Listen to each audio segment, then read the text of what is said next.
इस वक्त अरावली का मुद्दा गूंज रहा है। जनता और विपक्ष अपनी नाराजगी जाहिर करते हुए सड़कों पर उतर आए हैं और मोदी सरकार बुरी तरह से घिर गई है। दरअसल ये पूरा विवाद सुप्रीम कोर्ट के एक फैसले के बाद शुरू हुआ। आपको याद होगा, अरावली माउंटेन रेंज को लेकर कोर्ट ने कहा था कि जमीन से 100 मीटर या उससे ऊंची पहाड़ी ही अरावली मानी जाएगी, लेकिन फॉरेस्ट सर्वे ऑफ इंडिया के मुताबिक अरावली की लगभग 90% पहाड़ियां इस 100 मीटर के बेंचमार्क से कम है, यानी 90% पहाड़ियों को अरावली नहीं माना गया तो उन पर से कानूनी सुरक्षा हट जाएगी और वहां बड़े स्तर पर माइनिंग का काम शुरू हो सकता है। यही वजह है कि कोर्ट के इस फैसले का विरोध हो रहा है। विपक्ष अरावली के बचाव में अपनी पूरी ताकत लगा रहा है और सड़क पर उतर आया है। इसी कड़ी में 22 दिसंबर को राजस्थान के कई जिलों में कांग्रेस और सामाजिक संगठन ने प्रदर्शन करते हुए जमकर नारेबाजी की है।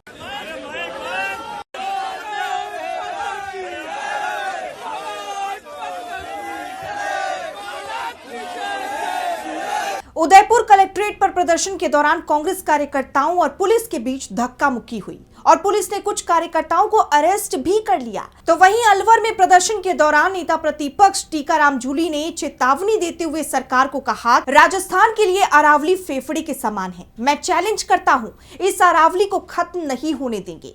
इस फैसले को वापस लेना होगा, नहीं तो कांग्रेस उग्र आंदोलन करेगी। % पहाड़ियां इस एक निर्णय से अरावली से बाहर हो जाएंगी और विशेष रूप से जहां ये अरावली रेगिस्तान को रोकने का काम कर रही है, लू को रोकने का काम कर रही है, वाटर हार्वेस्टिंग का काम कर रही है, वो सारी स्थिति वापस बिगड़ जाएगी। हम जिस पोल्यूशन को आज इस स्थिति में देख रहे हैं। टीकाराम जूली यही नहीं रुके, उन्होंने बीजेपी पर निशाना साधते हुए आगे कहा कि माना कि राजस्थान की जनता भोली है, चुनाव जिता सकती है, लेकिन इतनी ताकतवर भी है कि अरावली को बचा सकती है। टीकाराम के इस बयान ने बीजेपी की मुश्किलें बढ़ा दी है, तो वहीं रामगढ़ में सैकड़ों युवाओं ने केंद्र सरकार की मुश्किलों को दोगुना कर दिया है। उन्होंने अरावली के बचाव में प्रदर्शन करते हुए उपखंड कार्यालय पहुंचकर राष्ट्रपति के नाम ज्ञापन सौंपा है।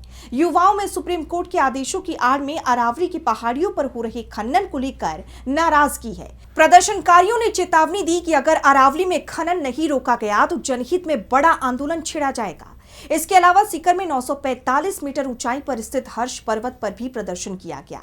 विपक्ष और जनता के इस बड़े प्रदर्शन के बाद अब देखना ये होगा कि सरकार क्या रुख अपनाती है।